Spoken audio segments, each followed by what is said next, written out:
Hi, welcome back. My name is Carrie Waltz. I am not in my studio. I'm still in my mom's house in Temple, Texas, sharing time with her. She is showing great improvement, so I will be heading home in the near future. But for tonight, we are going, or today, whatever afternoon, wherever you are, it's tonight for me. I'm going to share with you what I've learned with the Elegant Writer and playing along with it. It is a calligraphy pen that when you add water, and this happened to be water with a spray bottle, lovely little spray bottle, you get some wonderful surprise effects. So I'm going to shift the camera and share that with you in just a second. If you have not been with me before, I share tips, tools, and techniques for the artist in you, and I hope you'll stick around and see what's up today. I showed you this picture last week as a waterfall that I'd painted from a friend of mine, and I wanted to show you how I did the trees and the snow, and what we'll need for that painting is a Uniball Signo white gel pen. I find this one to be the most opaque for what I use. A water brush. I used a spray bottle. This one, 2 for $1 at the Dollar Tree. It's now $1.25 if you can find that. They've gone up. And the Elegant Writer, which is a calligraphy pen that I have just fallen in love with. And I was playing with some of the process of this in this little painting, and when I zoom in and you can see the jaggedness of the foliage, that's done from the water spray bottle. So I'm going to show you that first, and then we'll play with it and we'll see how it goes. Another thing I like to have on hand is a scrap piece of paper. This is a folded index card, and I've just marked on it so that I can lift off some of the ink if I need it. There was a random mark on this, so I'm just going to use it as a demo. When I did these trees, I kind of sketched very lightly kind of the form of the tree. Kind of reminded me of a oriental looking thing. If I want a lighter touch in the background, I turn the pen on its corner. It's just a little tinier, and I can make it skinnier and have some background trees. You can just kind of zigzag back and forth. It's not that big a deal. I just kind of wanted to indicate some heavier, darker land here, and then a little bit of land coming in through here. So get kind of a rough sketch, move other things away, or put a paper towel down so that you don't overspray. And I get carried away sometimes with the spray, and I put too much spray down. Now that was nice here, but it didn't get this part over here. So you might want to cover up this when you aim there. And sometimes you think, is that enough? Maybe not, but be careful, because once you spray too much, it's hard to get back. All right, so I think that's more than enough. So I'm going to now take my brush, and I'm going to add in some hills in the background and kind of form some distant trees. And because I'm transferring the ink other areas, then it's lighter. It didn't have the ink to start with. I want to add some wispy. Ooh, that was dark. If it's too dark, just lift it up, wipe your brush off with a towel, and just have fun with it. See what happens. Now, with this method, if I press down and lift up, it's going to be pinker. So if you want it lighter or warmer, you can lift that off. If I want some pink reflecting in the ground below, I can lift that up. I just think it's kind of fun how you can manipulate and change the landscape. Now here, I'm just going to hit it with water because I want it to bleed down. You've got to get the ink wet enough. And you can also help it by picking it up and letting it run, tilting it a certain way if you want. And again, if you pick it up, lift it up, then you're going to usually have some hints of pink. But that kind of gives you the idea of trees on the landscape in the distance. It's a little empty in through here, so I might pick up just a touch and make some indication of ruggedness, so it's not just so white and empty. But your mind will fill that in. If you want it to be snowy, you take your white pen, make sure it's working. Yeah, check it on my black ink there. And don't draw a circle, just tap a circle.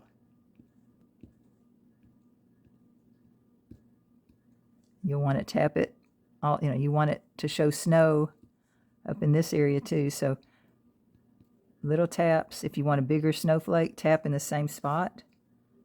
Now the paper's still wet, so just kind of play with it and see where you might want to indicate that it's snowing. I just think that's kind of fun. Now you don't want a pattern of your snow, it needs to be more random.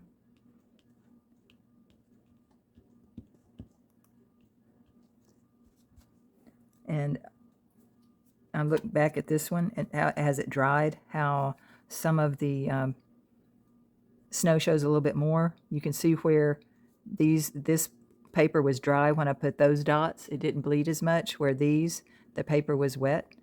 Okay, so that's another option to think about is, oh, I want it, if I want the dots to be, or the snow to be more uniform, then make sure that your paper is more dry. Also, if I want to include, like this one, I had a little bit of white tree scrub brush growing in the foreground. And so if you want to include some other foliage of some sort, you can do that however you think it'll help your drawing. I'm just throwing that in just to give a different texture. I'm not looking at anything, and that probably is not a good idea. Usually when I draw, I prefer to have a reference. So, you know, it is what it is, and it's kind of fun to play with. What I really like is that I don't know what this is going to look like when I begin, because I wasn't looking at anything. But just by playing with it and kind of letting it do its own thing, if you like something, leave it. If you don't like it, then try to work with it a little bit more. If I want this to be water, I can throw in a little streaks across it, as though there might be a little reflection from the ripples. Just adds to the story. But man, I just think it's fun. Another type of fun tree to do is what I did similar here. And one of the things that I just realized, I'm working very small. And so when I hit it with the spray bottle, it's a lot harder to control than when I'm working a little larger. This is probably 5 by 8, maybe 5 by 9 inches total. But if I want to do some kind of tree, just look at the shape of the tree, some of its branches. Really should take a look at some of these awesome live oak trees around here. But it would be best if you knew which side of the tree was the light source was coming from. I'm going to pretend the light source is coming on the right, and the left will be darker. So you can do as many branches as you want, but what's kind of fun about this particular variety of painting is if you have a lot of foliage, you can just scribble it in. So I'm just going to scribble. You know, artists can do that.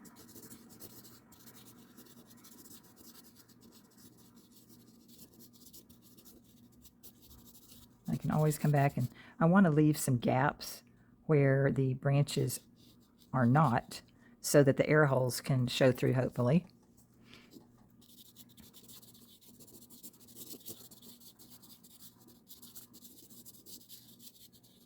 And you don't want everything to be perfectly smooth around. You want a little variation. And the darker of my lines are going to be on my right side. Okay, so there's my tree to start with. And now I get my water bottle, and you can block it with a paper towel, but I don't want the right side of my tree to really be wet, because that's where I want to control that line better. So I'm going to cover it up right there and just lightly spritz. Didn't do much there. You know, the closer you get, the more kind of crazy it is. Whoop, paper's warping. I didn't secure it on anything, you can tell. All right, so now what I want to do is I want to add water to this side. I want to blur it together, and I'm going to blur some of these areas together. I want a little more water down here. Might be too much. Sometimes I just get carried away. So I'm going to create this shadow of the tree.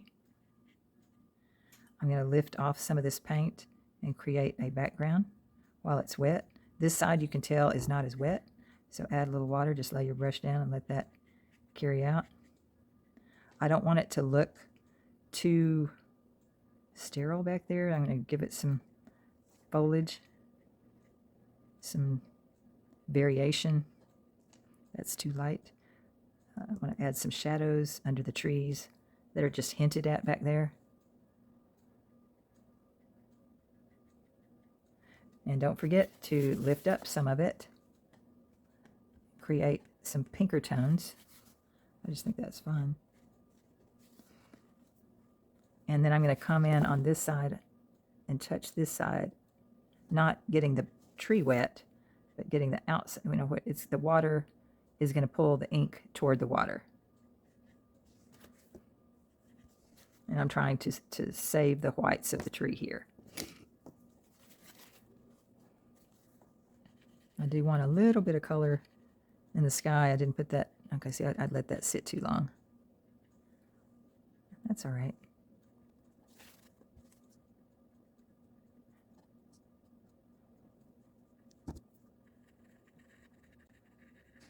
I'm just scribbling in a little more dark areas while some of this is still damp. And if I want that to be a little more soft, I better cover up a little bit more.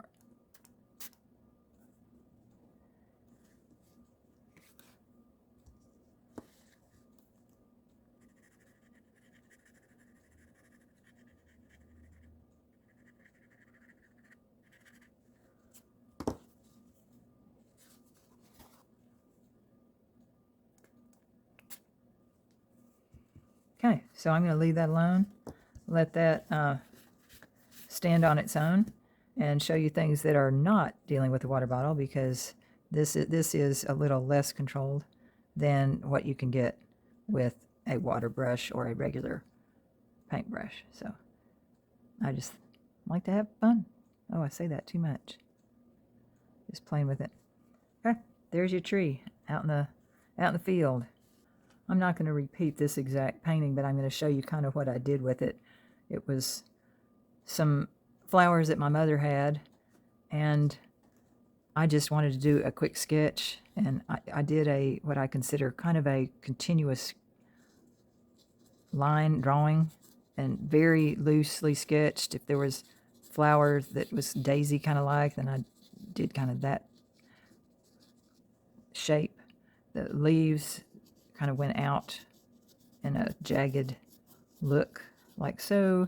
There was another daisy type flower there. I don't even know what kind they were. There was kind of it wasn't a carnation, but it was similar in shape. I don't know flowers, you can tell. There's some more leaves over here that were kind of jagged and hanging out. And there was some darkness up under here, some darkness over here, some other really kind of very loose petaled like flowers coming from kind of a center area. And that's just very loose. Now this had a bow on it. I'm not going to put that on here. I'm just going to indicate a vase. And then what I did with this is I just wanted to play with the water brush. I did not use the spray bottle on this one. So if I wanted the dark tones of the flower to come up from the center, then I wet where I want it to come. If I want it just to end at the edge, then I don't wet beyond that line. If I wasn't too worried about what it was and what type of flower it was, I just wanted to add some darkness in there, then I just wet it. And again, if I wanted to lighten it up, I lifted it off with the brush. This is just a water brush. Again, I'm working smaller here than what that was, but it still gives you a variety of options. And you can drag it down, move it around. You can add flowers in the background that aren't there that you can outline later. Transfer the ink to different areas than what you have. You can blur the up underneath where the flowers reflect down on the vase. You can just let that blur out all by itself. You can create a random flower. It's just variation in lights and darks is kind of what you're playing with on this. And if you want to do more to it, then you can come back after it dries. This is a little too symmetrical for me, but I'm going to add some random. I use that word a lot, don't I? Sorry. Okay, I'm going to lift off some of that. This probably would have been better if I'd have taped down my pieces so they're not warping so bad. This is lightweight watercolor paper. And most of this is done when I'm out sketching, and it's in a notebook or a binder.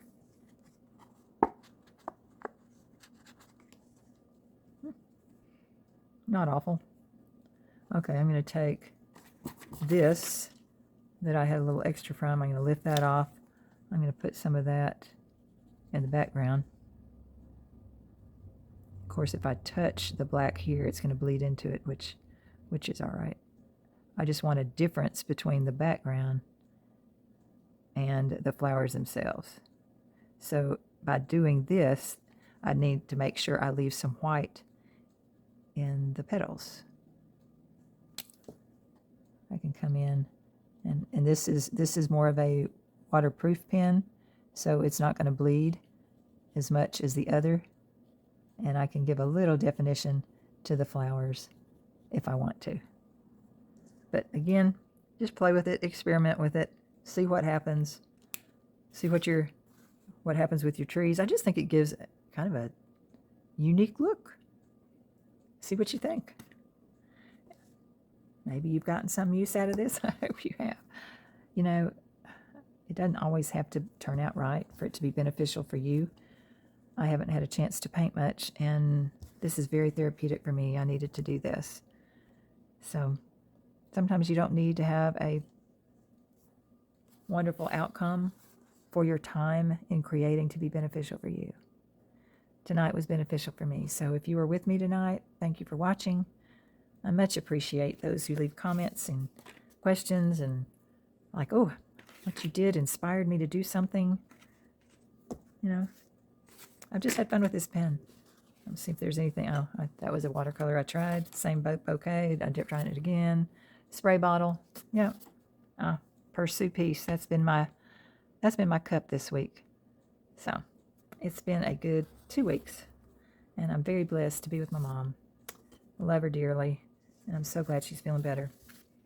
So for those of you who spent time with family and taking care of them, thank you for that. For those of you who are caregivers who will come in and spend time with somebody else's family, thank you for that. Oh, and the doctors and nurses that take care of people and help them become independent again. Oh my goodness. I'm just so grateful for all of you. And if any of this has been helpful to you, please give me a thumbs up. Continue so I can continue to show you crazy things I'm working on. I know tonight might have been a little different, and not everything might have turned out the way I wanted it to, but oh, I needed this. And thank you for watching. Subscribe if you haven't, and